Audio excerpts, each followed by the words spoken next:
It's a big day here in Dallas, Texas. Sergei Zubov's number 56 will be raised to the American Airlines Center's rafters before a big game between the Dallas Stars and the Washington Capitals. On today's show, I'll be joined by Tyler Kuehl of Locked on Capitals to talk all about this matchup. All of this coming up on a Friday edition of Locked on Stars.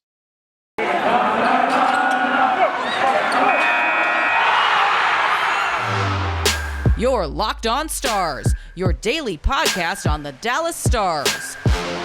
Part of the Locked On Podcast Network. Your team every day.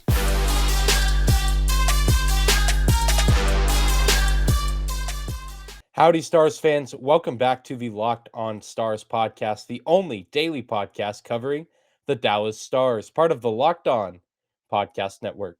Your team every day. I'm your host, Dane Lewis, and you are locked on the Dallas Stars on this Friday, January 28th, Sergei Zubov Retirement Day. Dallas Stars game day. The Stars are returning home after 4 games on the road, going a perfect 4 for 4. And will the winning streak continue?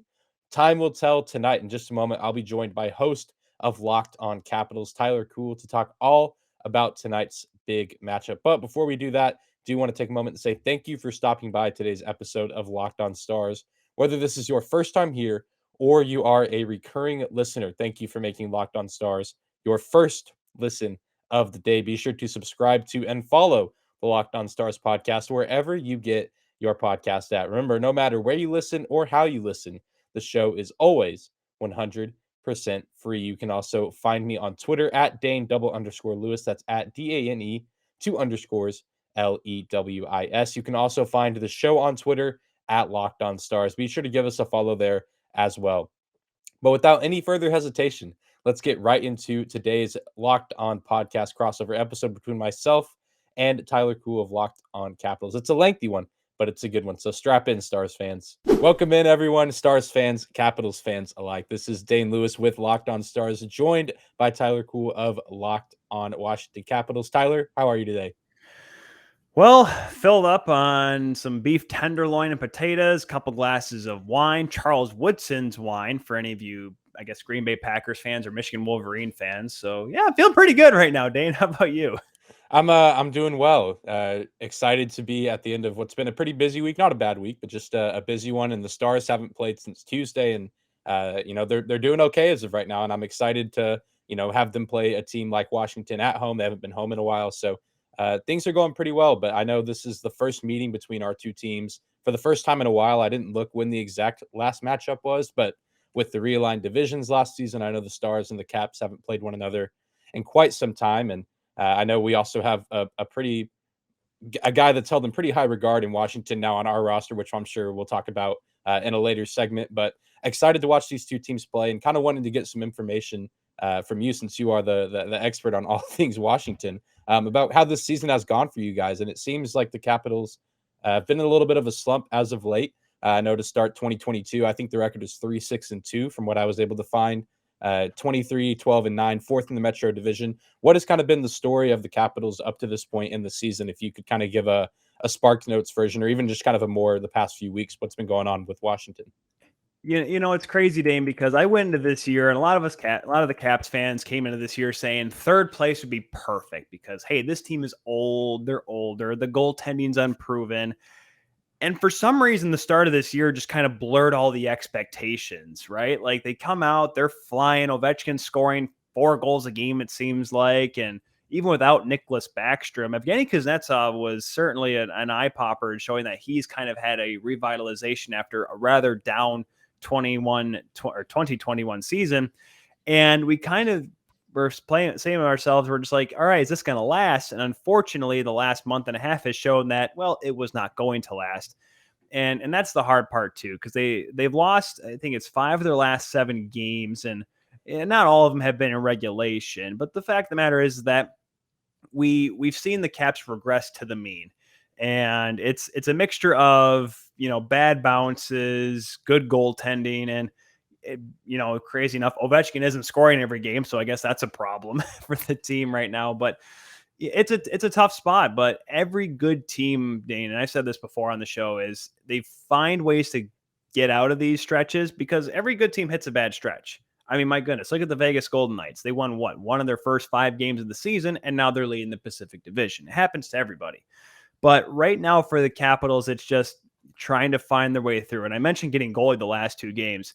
James Reimer stood on his head the other night against the San Jose Sharks in a 4-1 loss. And then they got shut out by Robin Lehner. For the first time this season, the Capitals have been shut out in a 1-0 game. So sometimes the puck doesn't bounce their way. And unfortunately, just little hiccups here and there, defenses lapses here and there, maybe even 1 or 2 a game. It's kind of cost the Caps. And that's why they're right now in a wild card spot, contrary to what we saw a couple months ago when they were, dare I say, Dane, leading the NHL in points. So it's been a tough stretch to say the least.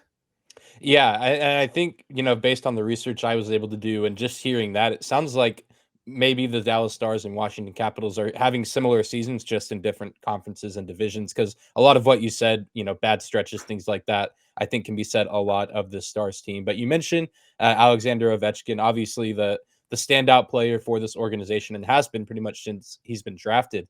Back in 2004, the first overall pick.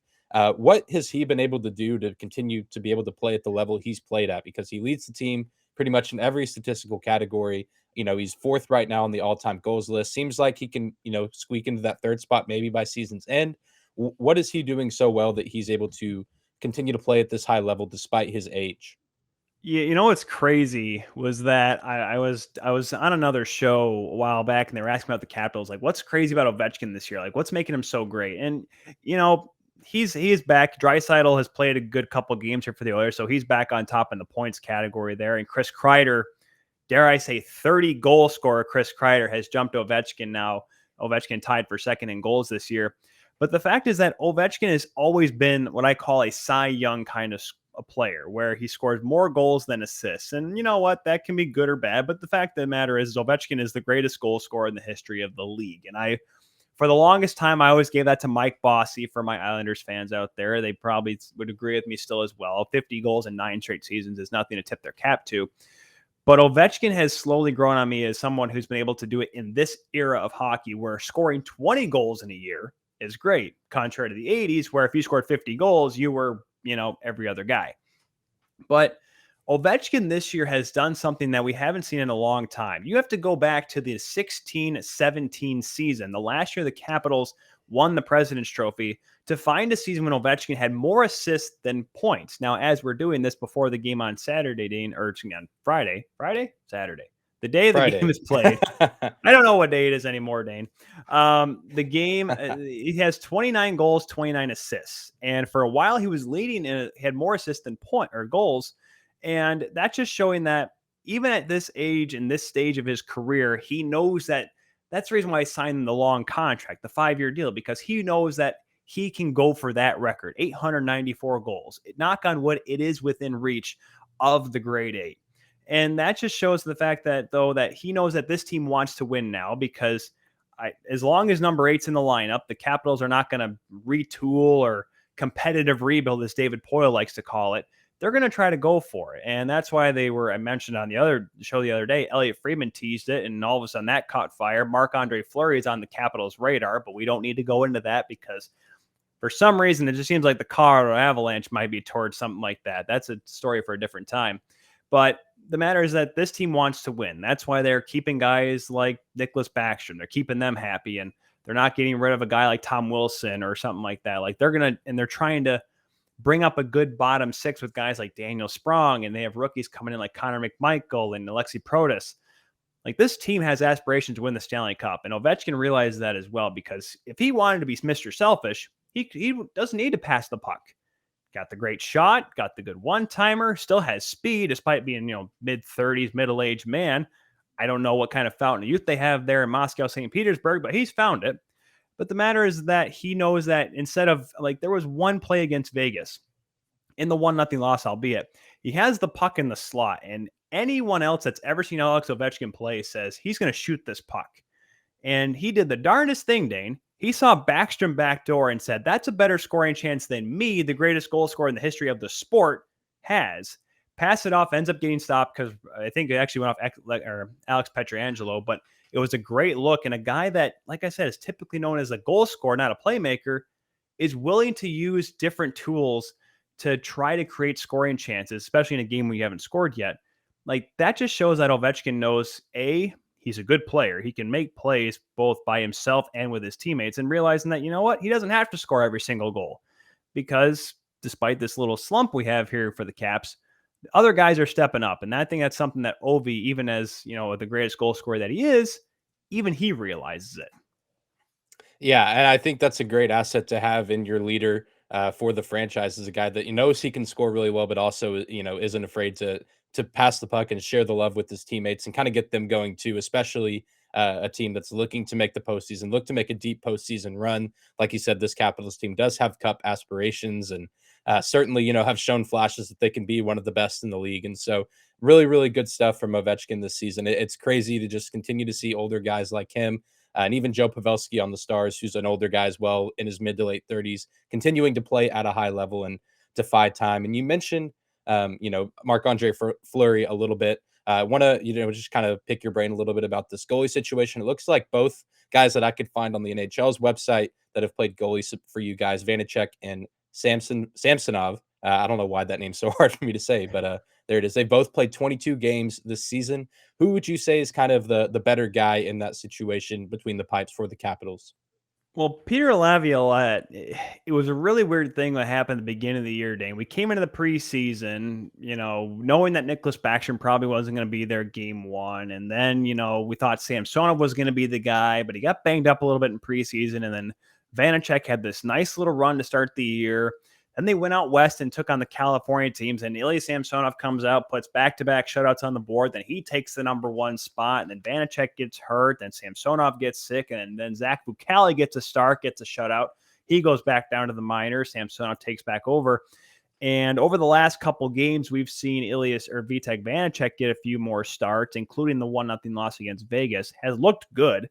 I mean, it's been a rare instance, Dane, that I've said either of the two goaltenders have been the reason for a loss for this Capitals team, which is certainly the best thing you can have as a coach. If there's ever a game when you come out and say, you know what, our goaltender lost it tonight. I mean, you can go down the laundry list of teams that wish that, they didn't have to worry about saying that, because Laviolette hasn't had to say that too many times. The issue with this goaltending duo, as good as Vanacek might seem and Samsonov might seem, for this team wanting to make a deep playoff run, neither of these goaltenders really have a, playoff experience. We saw Samsonov backing up for a while there, Braden Holtby, even into the 2010 bubble. And of course, there are the stories about how the Capitals handled themselves in Toronto, but we don't need to go about that. Michael Russo told a good story on a previous podcast about that whole debacle. But then Braden Holtby moves on. We see going into last year's playoffs, Vitek Vanacek is the goaltender. On the first shot of the game, he pulls his groin. And then Craig Anderson tried to save the show and unfortunately couldn't. Samsonov couldn't either. So it's the concern with the goaltending duo is not how they can perform in this regular season. We all know that this team these guys can take them to the playoffs. How far can they take them into the playoffs, though, is the question. Neither really has any, substantial type of ability to carry this team, or at least they haven't shown it yet. But it's one of those things, and I mentioned this when I talked about it on Tuesday's show prior to the game against the Sharks. I said, I like Fleury, but if you want goaltenders to learn how to be good in the playoffs, you kind of have to put them in there, right? I mean, you look at Dallas's sake here. You look at 2020. Anton Hudobin had no track record of being a goaltender in the playoffs, and he only led the Stars within 2 games of the Cup. Mm-hmm. And that's something I think Brian McClellan and Peter Laviolette kind of have to realize, if we ever want to have a future of having goaltenders in the playoffs, especially since Marc-Andre Fleury is on an expiring contract, you kind of have to let the kids get a shot here, because if not, how are they ever going to learn to be a playoff goaltender? You're going to keep getting goalie rentals. I mean, that's only going to cost you a few first-round picks you're never going to get back. So the goaltending's been good, but like I said, that's the question about playoff potential. But I say ride with them. I mean, I think this team, given the way the season's gone so far, I know they're in a wild card spot now because they've lost a couple games lately, but I almost say they've been playing with house money. And I don't know if this team should try to buy at the upcoming deadline here, but I think wasting a pick on a goaltender that might only be there for a few games and maybe get you to the second round, it just may not be worth it there, Dane.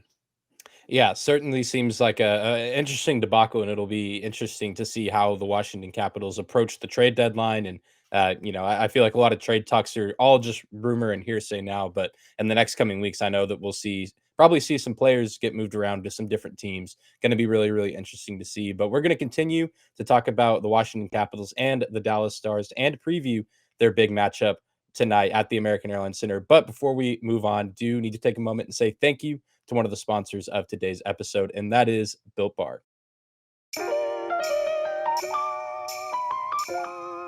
Built Bar is the protein bar that tastes like a candy bar, or maybe even better than a candy bar.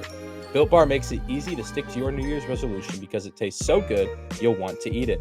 Unlike other protein bars, which can be chalky, waxy, or taste like a chemical spill. You want to eat healthy, but it just gets so difficult and boring. By week 3 or 4, you might be thinking, this isn't worth it. Where is the chocolate? Well, Built Bars are covered in 100% real chocolate, and they contain 130 calories, only 4 grams of sugar, 4 net carbs, and 17 grams of protein, compared to a candy bar, which usually has around 240 calories, 30 grams of sugar, and dozens of net carbs. You can go to built.com right now and use promo code LOCKED15 to get 15% off your order. Again, use promo code LOCKED15 for 15% off your order at built.com.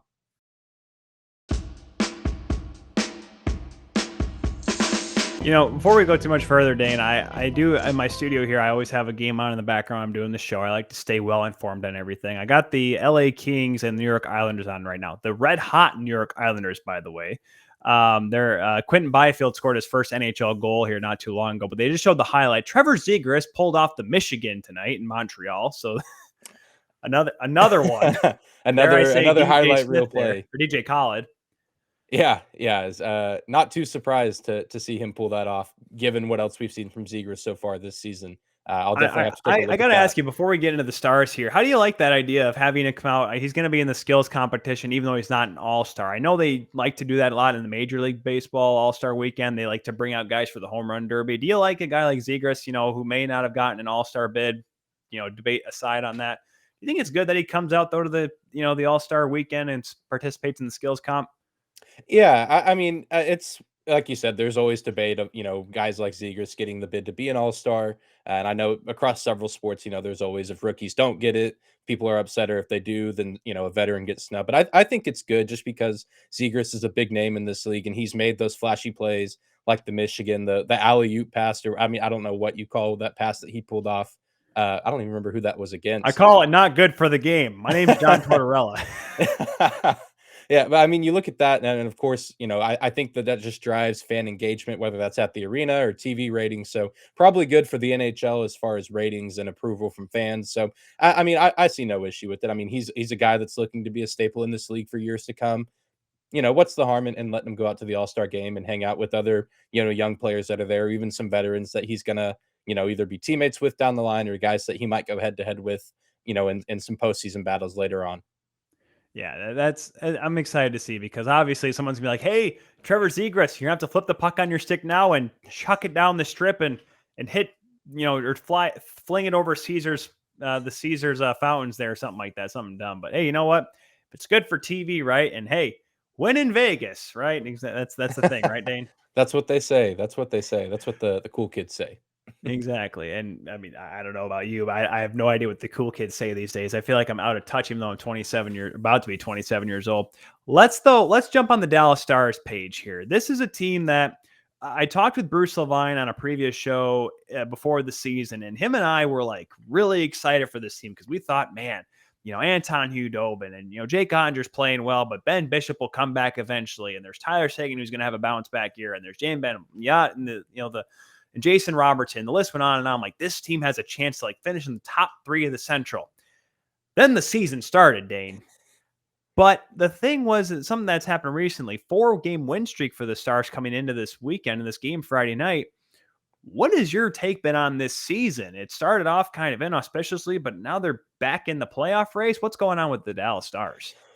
Yeah, it's been a very chaotic year, as I know it has been for just about every team in this league with COVID and, win streaks and losing streaks. You look at a team, you mentioned earlier, Vegas starts out bad, but now that they're one of the best teams in the West, Colorado had a slow start.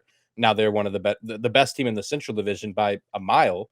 Right. Edmonton started out one of the best teams in the league. We now see what's happening with the Oilers. So it's just been a weird season, and the Dallas Stars are in that same vein. They went on a 7-game win streak earlier this season, beating teams like Edmonton, Colorado, Carolina, teams like that, Calgary at one point in the season, but then they lost 5 straight to some teams that they should have been beating. But now, yeah, they've won 4 in a row, and all 4 of those recent wins have come on the road against inferior competition, if you will, with Buffalo, Detroit, Philadelphia, and New Jersey on Tuesday night, in which a lot of Stars fans on Twitter were like, I, I don't know if gatekeeping is the right word, but there were like fans that were really excited, oh, 4-game win streak, back in the playoff hunt. We've been, playing jump rope with Calgary for that second wild card spot as of right now. I think Calgary currently has it, but only by 2 points. And so, still in that same conversation with about half the season left. But there's also fans that are like, oh, we shouldn't be excited because we beat 4 bad teams. But I don't know. I think that's a weird position to take. I mean, a win is a win, and every point matters,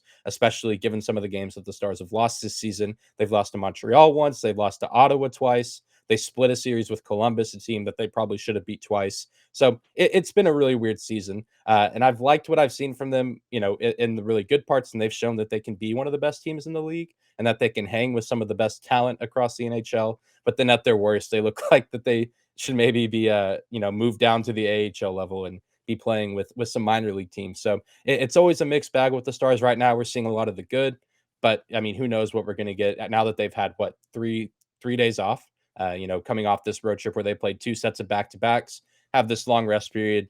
It's kind of going to be a question mark of how they come out during this Friday night matchup. Yeah, and that's what's interesting because the Caps had a couple of 4-day, 5-day off stretches back to back weeks, and it almost seemed like they kind of had to get themselves going a little bit here. But at least the Stars have been playing consistently lately. And you know what? I'll say this, and kudos. I myself, I'm here in West Michigan, so I get to see the Red Wings a little bit. I'll say this: that overtime loss, yeah, the Red Wings came back, but I'll say for the Stars fans' sake, that is the Red Wings and the Pistons themselves are just like the Detroit Lions. They're a team that competes hard, has a chance to win a lot of games, but they just don't. So I'll give you the guys benefit of the doubt on the win against Detroit there. But we talked about Joe Pavelski earlier, the only star this season so far with over 40 points. But something, though, that the Stars have that the Capitals don't have is that they have at least 3 guys with 30-plus points. And one of them, a guy that I love, a guy that I've loved since he played junior and whatnot, Jason Robertson. 16 goals, 23 assists. I love his game. I love his brother Nick Robertson a little bit more up in Toronto, but yeah, I think he's a guy that can get a shot someday. But Jason Robertson has been a guy that, and I remember Jason Robertson a lot because he was with Kingston and he was traded. It was the wonkiest trade I've ever seen. Like OHL trades, by the way. If you ever guys want to look them up, sometimes they're just really stupid. Like there's like 11 draft picks involved in them. They're like, there's no OHL CBA that limits the number of aspects you can put in that. And Robertson was traded to Niagara for and this would have been 2018-19 season. There was a 2024 draft pick that was involved in the deal. Like that's how good this guy was back when he was tearing up in the OHL.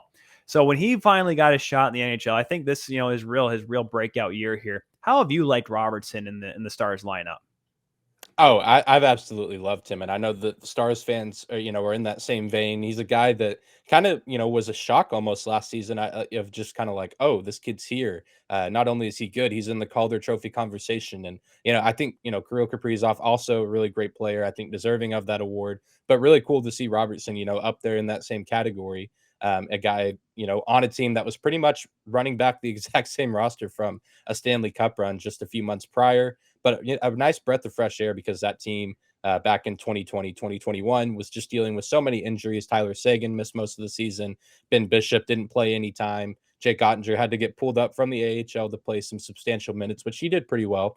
But it was just kind of a nice breath of fresh air to see Robertson playing with Joe Pavelski and Rupe Hintz on that Stars top line. And they're a top line that I've said several times this season is one of, if not the best in hockey. I'm confident in saying that they can go toe to toe with just about any other trio in the NHL. And, they're the top 3 scorers on this team in points. And, they just have such good chemistry together and they have such a good knack for the puck. And it's, I feel like rare to see that sometimes with a guy as young as Robertson, who's only been in the NHL, season and a half now, and one of those was a weird COVID season, and Dallas had this ice storm where they missed like 3 or 4 games because Right. Texas can't handle cold weather.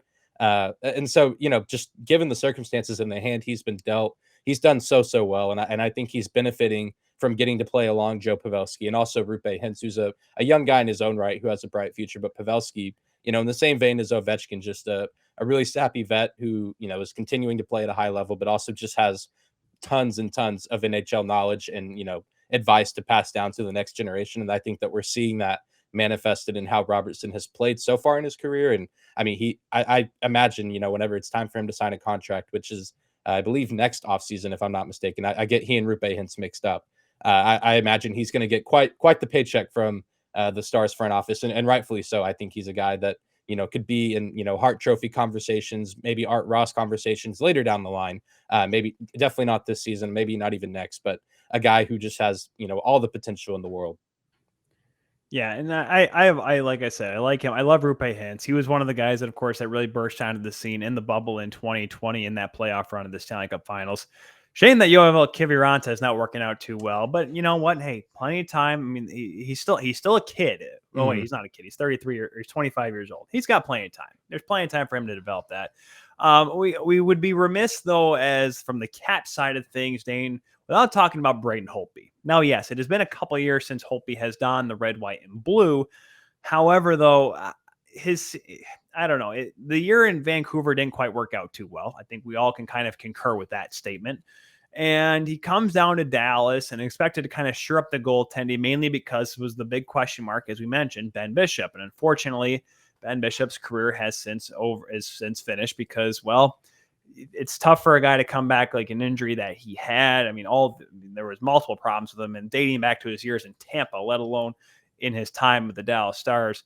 Holtby comes in here, and his numbers they're not outstanding, but they're not awful either. He's 9-8-1 this year, a 917 save percentage with a 260 goals against average.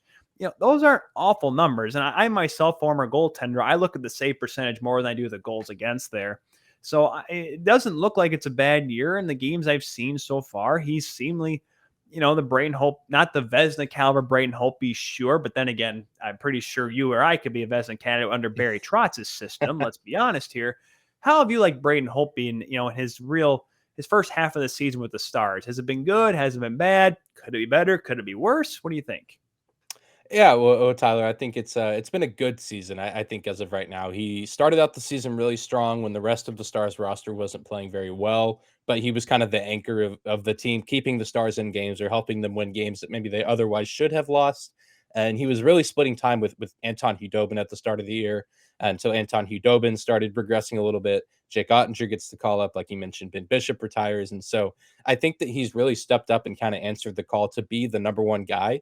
And like you said, not the best numbers in the world, and but definitely a big upgrade from what he was doing in Vancouver last season, which it just feels like a fever dream for him that season in Vancouver because he was with Washington for so long, and now he's kind of become the go-to guy here in Dallas. And he'll have games where he gives up. I think he gave up 4 against Buffalo, and but then played the second game of a back-to-back in Detroit and did pretty well against a Detroit team that can put up a lot of goals on any given night. And so sometimes he gives up a lot of goals, but typically the nice part about Braden Holtby is he's very, very good down the stretch. And I imagine he had a lot of those instances for the Caps as well. Where Oh yeah. he may give up 3, 4, 5 goals in a game, but if the Stars are able to keep that same energy on the offensive side and put up that many themselves, then Holtby has a knack for making some pretty big and superhuman type saves down the stretch. And there's a sequence in their game against Carolina back in November where he's like on his side and kicking his leg in the air, Oh yeah. swatting the I puck out. saw that. Yeah. I think 3 or 4 different saves in one sequence, and what was a pretty frustrating. I think Carolina had 1 goal the whole night, and that's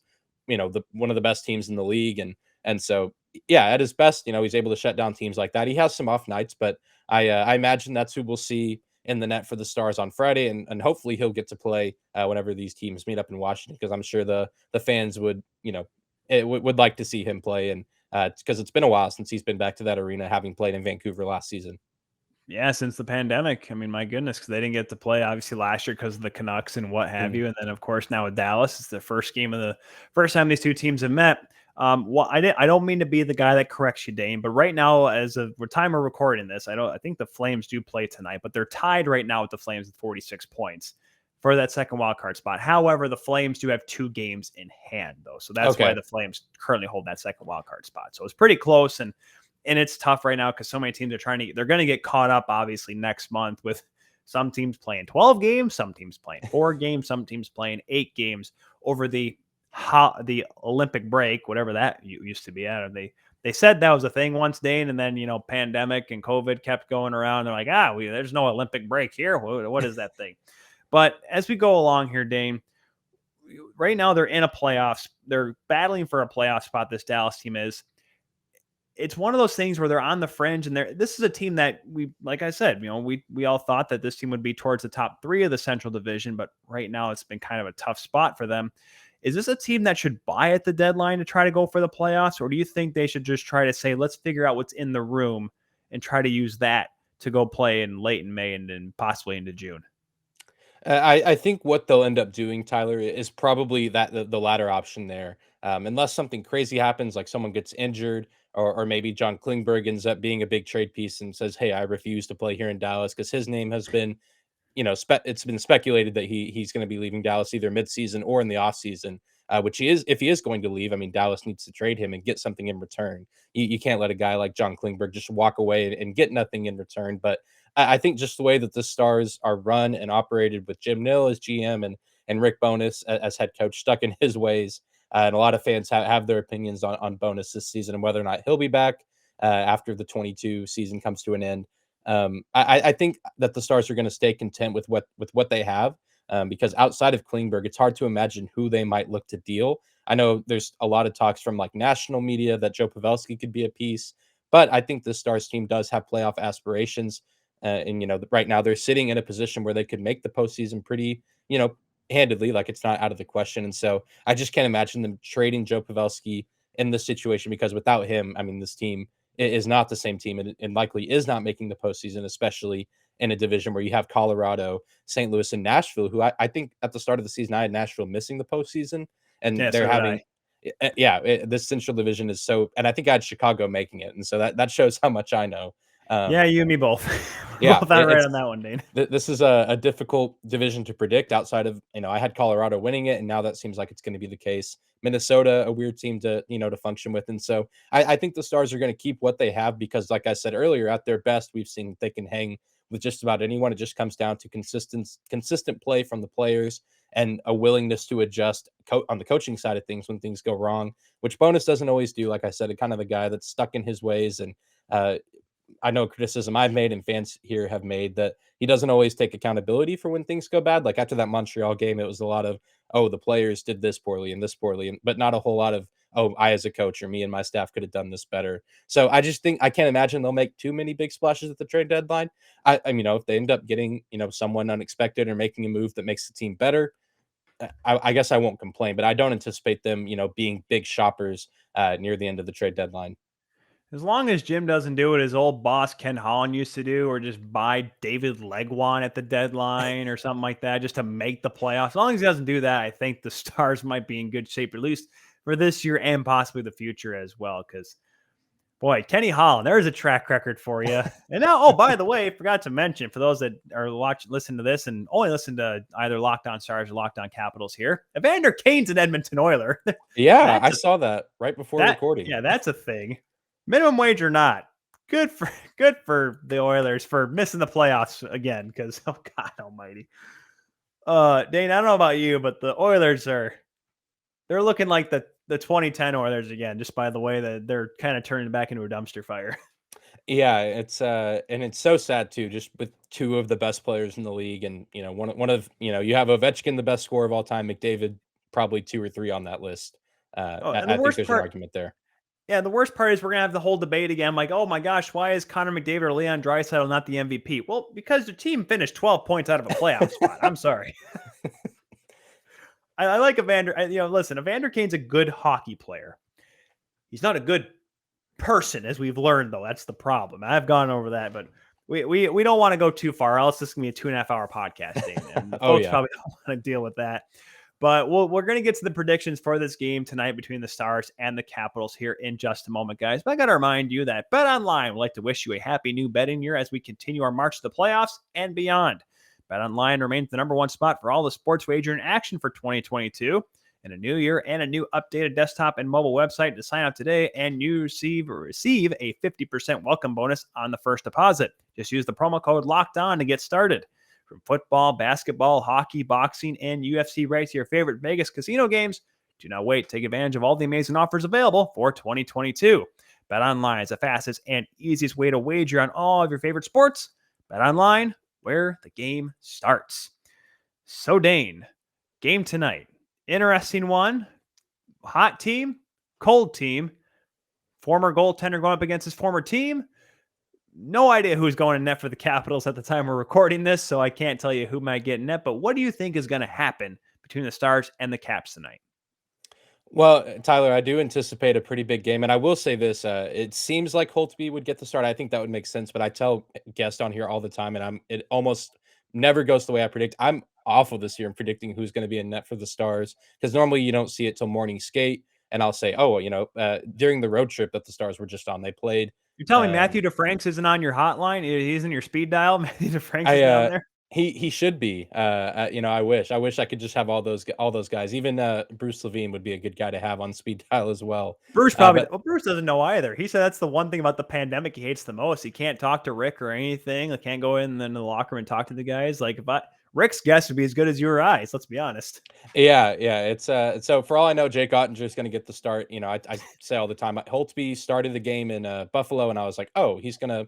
He's going to rest against Detroit. But then sure enough, he's out there against the Red Wings, a second night of a back-to-back. So, but I anticipate it to be a good game. I hope the Stars can come out with the win. I don't just, I hope that every time because I cover this team, but also I'm a fan and support this team. But they are, this hasn't come up yet on the show, but yesterday on Thursday, my whole episode was about Sergei Zubov. His number is getting retired by the Stars before this game. Number 56 getting raised to the rafters. He was a key piece on that 1999 Stanley Cup team for the Stars. And so hopefully, it's at least a competitive game and maybe one the Stars can win as to not spoil that retirement. I think it's weird. I guess it's fine that they're doing it before the game. I don't know. Cause then, if you lose and then you do it after, then everyone's bummed out, but also you do it before you're excited. If the Stars come out flat, then everyone's bummed. It's funny, Dave, because anytime there's ever retirement night, you just bet on the other team losing or the home team losing because typically that doesn't happen. My question is though, and listen, it's always kind of interesting for a team to witness a retirement ceremony. There was a big, growing up here in Michigan, I got to see Steve Yzerman's and the Red Wings laid an egg that night against Anaheim Ducks. But why wasn't it against the Rangers? Like, don't people remember that Zubov was yes, it was Brian Leach and whatever for that Rangers team in '94. Like, Zubov was on that team. Like, wouldn't you want to do it against the Rangers, his former team? I don't know. Yeah, I had that thought myself while preparing to record Thursday's episode. I don't know. Yeah, because we haven't played the Rangers yet at home this season. We opened the season in New York at the Garden, and but haven't played them here. So I don't know. And I don't know. I'm hoping that it works out for the city of Dallas because they've already retired Dirk Nowitzki's number in the NBA, and the Mavericks actually went on to beat the Warriors. So for NBA people, the Warriors are really good this year, and the Mavericks are good too. But I don't know. Hopefully, the Mavericks didn't take all the good mojo for jersey retirements because they retired his number after the game though. So are they going to let him huck darts on the ice? Because I used to hear that story. Zubov would go back in the locker room like between shifts, or not between shifts, like between intermissions, and smoke a couple cigs or two between intermissions. Do you think he's going to let him do that? Light a blunt right on center ice there. I don't know, and I feel like maybe Zubov might be the kind of guy to just say, hey, act and then ask for forgiveness later. Well, listen, Pronger just shotgunned a beer last week. I'm pretty sure Zubov can light a cig, right? Yeah, or at least have one there and get the people going. But I imagine that there will be a good crowd in attendance there. I don't know if it'll be quite sellout. I think that I saw that tickets are still available, but I imagine a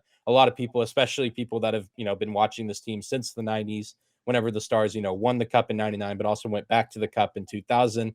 But Zubov was a member of this team even far beyond and into the early 2000s, retiring right before the 2010s. So should be an exciting game. I think the Stars, should win this game, but given kind of the positioning of them winning 4 straight, Washington, coming, I guess, treading water at this point. But both these teams seem to be in similar positions of, they want to win and continue to build their playoff stock. And so I think it'll be competitive. Alexander Ovechkin always presents a threat that, is hard to game plan for. But that, like I said, that Stars top line, it really started to hit their stride. Once again, they'll kind of go through lulls, which a lull for them is, maybe one or two of them scores a goal or records a point in a game. And then the best is where they're each getting 2 or 3 points in a game, whether it's goals or assisting with one another. So I think it'll be at least competitive and should be a fun game to watch.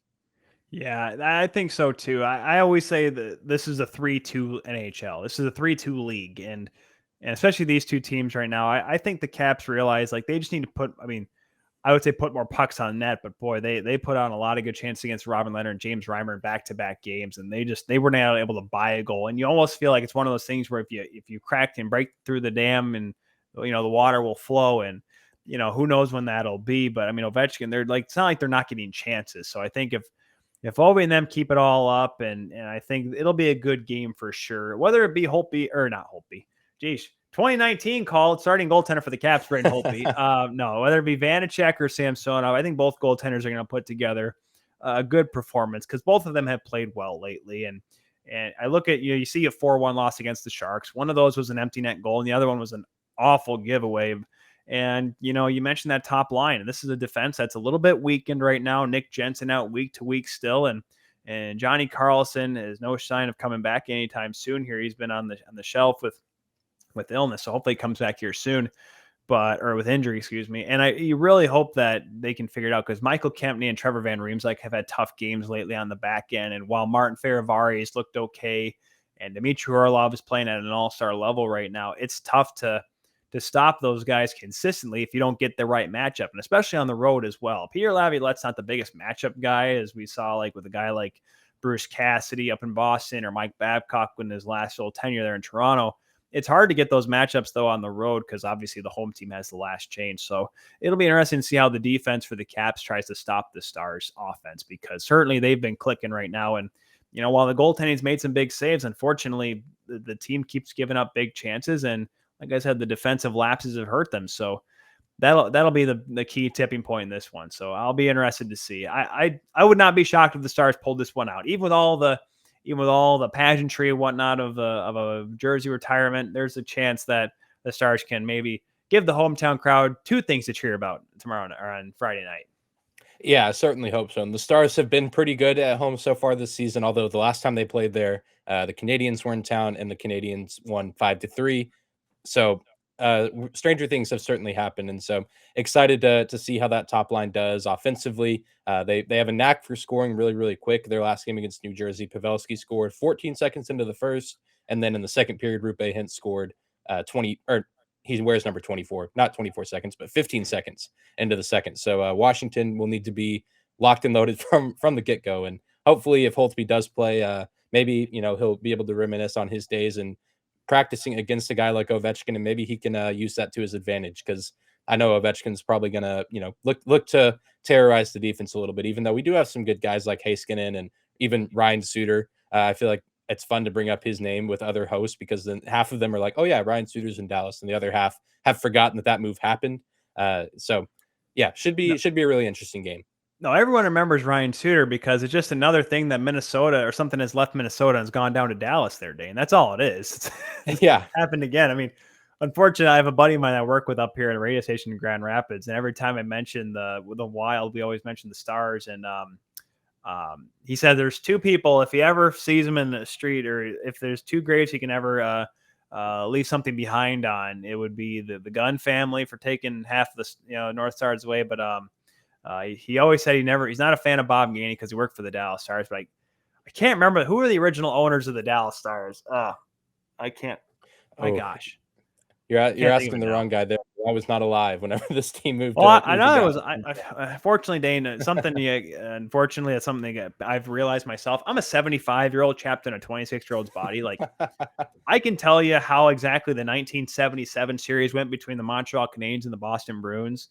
Like, I mean, despite the Bruins having good fight to them, the Canadiens were just that much better, and they ended up winning on Boston Garden Knights. I know way too much about hockey, except for some reason the owners that dragged the North Stars out. Well, pardon me, they call themselves the Minnesota Stars the last year, They even had the black sweaters and everything. And they're just like, you know what, guys?